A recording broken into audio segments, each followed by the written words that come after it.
Hello and welcome to our first lecture of Module 1. To start with, I have a question for you. How do you know if the major business decision you're about to make is the right one? This is a challenge that every business leader faces. Decisions have real-world consequences, whether they're financial, strategic, organizational, or interpersonal. This is exactly why research matters. At the end of this lesson, you'll be able to explain the concept of research and understand its critical role in making informed business decisions. So you might be thinking, I do research all the time. I research hotels to stay at when I'm visiting a new city. I look up tutorials when I'm trying to learn a new skill. But research isn't just retrieving and summarizing information. It's about generating new knowledge. Think of it as a voyage. We're exploring unmapped territory with a clear purpose and direction. Research is also an attitude. It involves curiosity, asking questions, skepticism, challenging assumptions, and openness to follow wherever the evidence might lead. And finally, research is a method.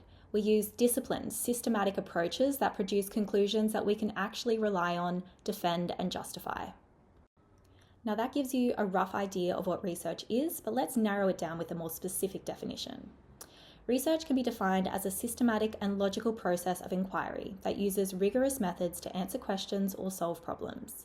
It involves identifying a research question, designing a study to investigate it, collecting and analysing data, and drawing conclusions based on the findings.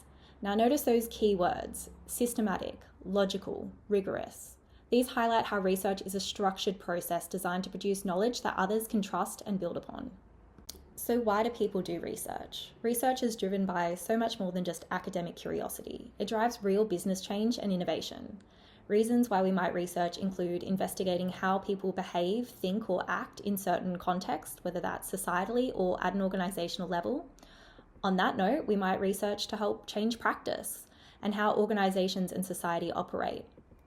This can assist us in influencing policy. Through research, we can shape decisions at organization and governmental levels. And the reasons for this is that research provides us with empirical evidence, and that allows for more effective persuasion through logic.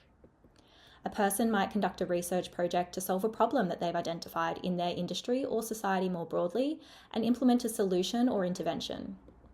Finally, we might conduct a research project to build a conceptual or theoretical framework that help explain why things happen and to support your hypotheses.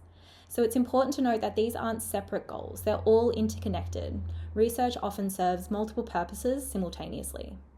So as I've mentioned a few times in this lecture, research is a rigorous, systematic process. It's not guesswork, it's not our opinion. We're collecting and analysing data in order to produce findings that are credible and can be relied upon by the academic community and organisations as well. So how can we make sure that our research is sound, reliable, and valid?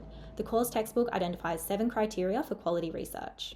So the first is a clearly defined purpose. A well-articulated problem statement, research question, and objectives gives credibility to a study, and it also provides you with research direction. You can think of your problem statement and question as your compass for your research. It's telling you where you're going and what it is you want to find out.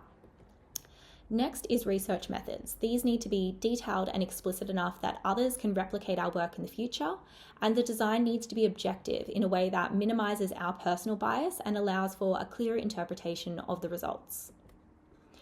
The researcher also needs to acknowledge the limitations of their study. There needs to be transparency about any assumptions that might have been had going into the work and any constraints that were present in the study more broadly. This shows intellectual honesty and enhances the reliability and the validity of the study. Research also needs adequate data that's been rigorously scrutinized to ensure validity and reliability. Now, this is particularly important when we start talking about quantitative research approaches, which will be a little bit later down into the course.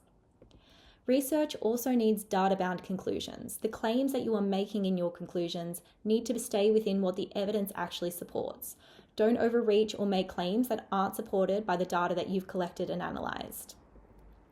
Ultimately, the researcher's commitment to integrity and honesty shapes the quality of the entire research project. So these 7 criteria aren't independent, they work together, and if even one of these is missing, it can undermine the credibility of your entire study.